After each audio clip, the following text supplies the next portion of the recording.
Так, туугандар, ассаламу алейкум жамаат, ассаламу алейкум урматтуу достор. Ордол Ош шаарынан жалпыңыздарга салам айтамын. Бүгүн буюрса Ошто курстардын абалын тааныштырып коеюн. Валютчиктерде туугандар 0,955 тиен рубль, доллар 87,50 экен. Каналга сөзсүз түрдө катталып лайктан басып койсоңуздар, буюрса ушундай курстарды сиздерге жеткирip берип турабыз. Рубль негедир жакшы көрсөткүчтөрдү көрсөтүп атат.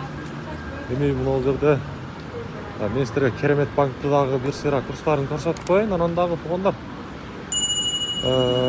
көрүп жаткан аймагыңыздарды, көрүп жаткан өлкөңүздөр биз үчүн кызык. Ошондо жаза кетсеңиздер, мына Керемет банк рубль 0,95 тиен, доллар 87,30, евро 97,70 экен. Аябай жакшы жаңылык. Каналга катталабыз, сөзсүз түрдө лайктан басабыз. Мына жаңы табылып өскөн. Бүгүнкү Ошто мына ушундай курстарчы. Ар бириңиздер мүмкүн болушунча максимальный поддержкадан колдоону көрсөтүп койсоңуздар, буюрса аябай жакшы болот.